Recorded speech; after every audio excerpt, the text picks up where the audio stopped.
That's one of my favorite stories. And so I've got another story to tell you to go along with it. A young farmer standing in his field observes a peculiar cloud formation in the sky above. He clearly makes out in the clouds the letters G, P, and C. And he thinks them a call from God. GPC, GPC. Go preach Christ.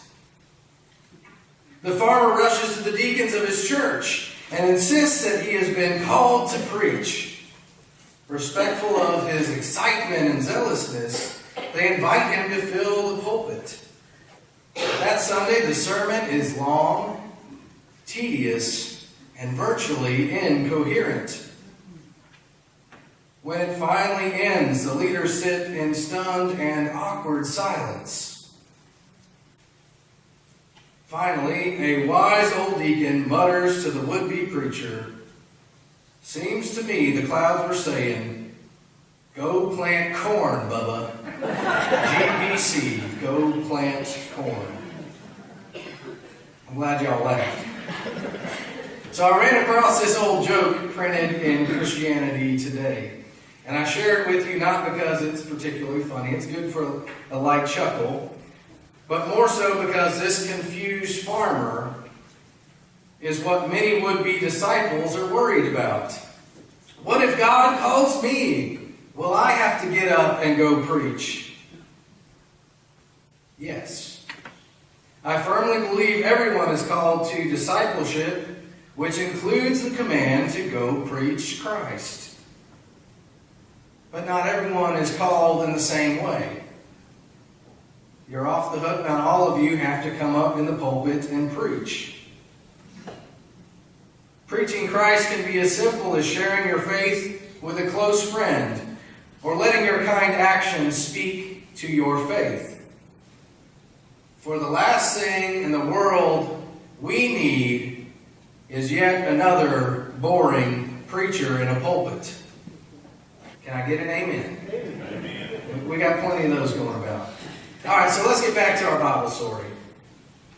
For many, the disciple Peter seems like a saint, that he's much more attainable for us as average Joes and Susies.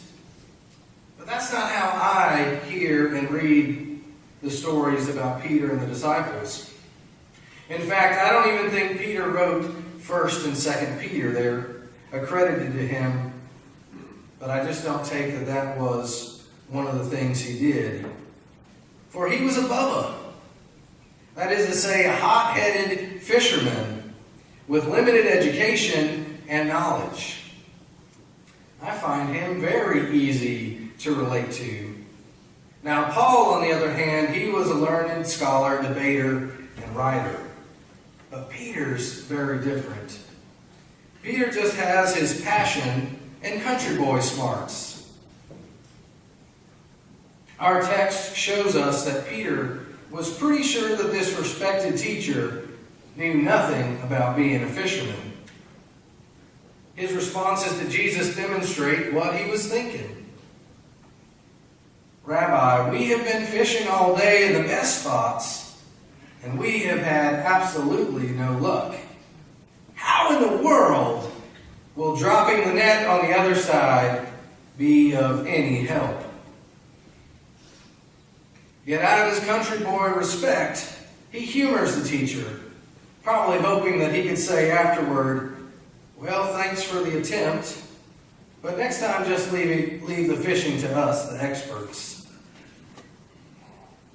We can tell that he was not anticipating a miracle because he reacts by feeling guilty and ashamed, correcting himself, saying, "Lord, I am a sinner." So if Jesus can call a stubborn, quick-tempered Bubba like Peter, then there is hope for us too. I think we often dwell too much on the fact that Peter becomes the leader of the church, and thus we miss out on the more important status that he held as an average Joe, a simple guy that was sinful, and as the gospel points out, like the other disciples, he was wrong time and time and time again.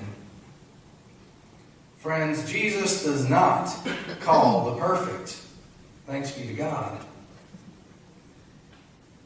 Now, last year, John Coleman preached on this same text.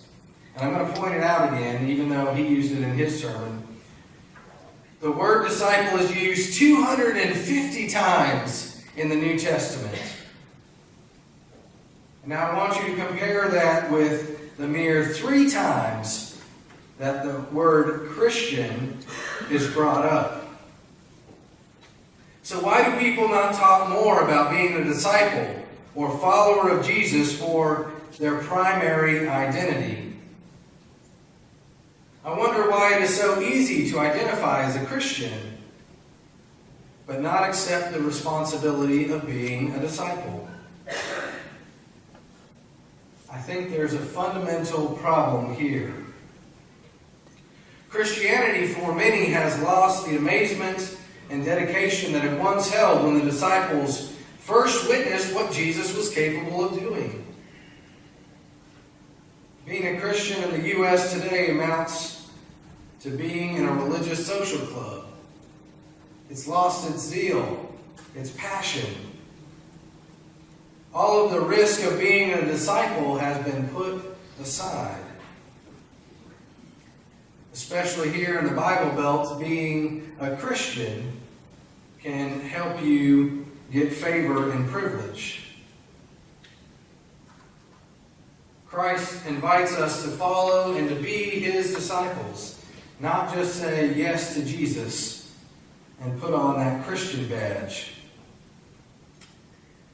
So this means for us being committed to the work of fishing for people, which we tend to be much more comfortable with that language than the more common term evangelism.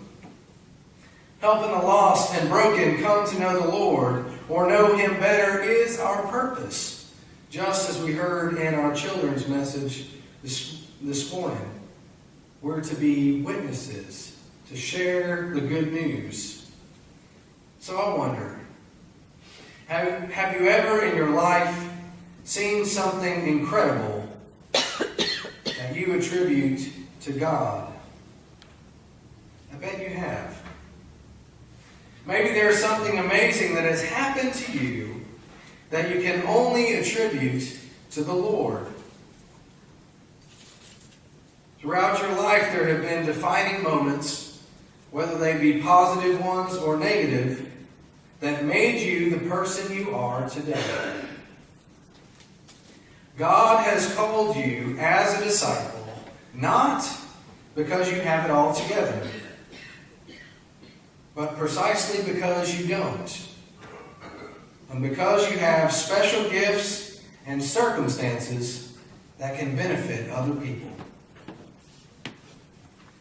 The good news of Jesus Christ is that He calls a Bubba like Peter.